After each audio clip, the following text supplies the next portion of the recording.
Welcome to Lakshmi's ఇంటి వంటలు. మీకు మా వీడియోలు నచ్చినట్లయితే please do subscribe to my channel. ఈరోజు మనం ఎంతో టేస్టీగా ఉండే గోంగూర చికెన్ ఎలా తయారు చేయాలో నేర్చుకుందాం.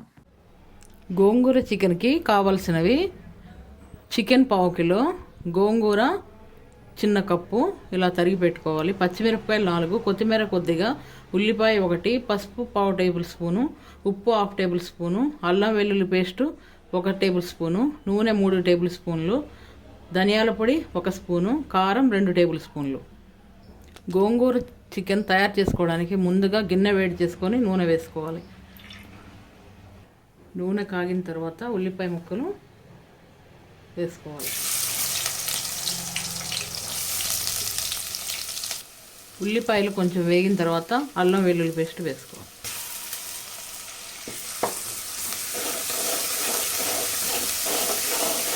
తర్వాత సన్నగా తరిగి ఉంచుకున్న కొత్తిమీర వేసుకోవాలి. అవి కొంచెం వేగిన తర్వాత శుభ్రంగా కడిగి ఉంచుకున్న చికెన్ వేసుకోవాలి. ఇంకా ఇలా ఒకసారి బాగా కలుపుకోవాలి. తరువాత పసుపు వేసుకోవాలి. తరువాత ఉప్పు వేసుకోవాలి. ఉప్పు పసుపు వేసిన తర్వాత అంతా ఇలా ఒకసారి కలిసేటట్టు కలుపుకోవాలి.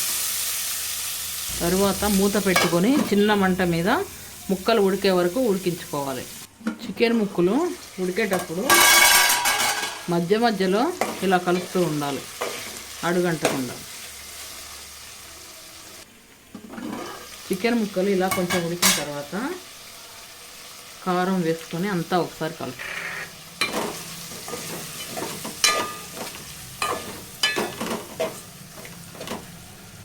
తరువాత సన్నగా తరిగి ఉంచుకున్న గోంగూరను కూడా వేసి అంతా ఒకసారి బాగా కలుపుకోవాలి. అంతా కలిసేటట్టు ఇలా బాగా కలుపుకొని 2 నిమిషాలు ఉడికించుకోవాలి. గోంగూర కొద్దిగా ఉడికిన తర్వాత పావు కప్పు నీళ్ళు పోసుకోవాలి.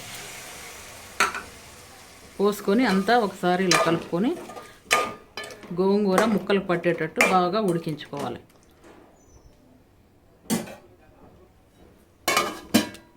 మధ్య మధ్యలో మూత తీసి కూరని ఇలా కలుపుతూ ఉండాలి. మూత పెట్టుకొని ఉడికించుకోవాలి. చికెన్ కొంచెం ఉడికిన తర్వాత పచ్చిమిరపకాయలు కొత్తిమీర వేసుకోవాలి. వేసుకొని అంతా ఒకసారి కలుపుకోవాలి. నూనె కొద్దిగా ఉడికిన తర్వాత ధనియాల పొడి కూడా వేసుకొని అంతా కలిసేటట్టు ఒకసారి కలుపుకోవాలి. నూనె పైకి తేలే వరకు చికెన్ అంతా బాగా ఉడికిన తర్వాత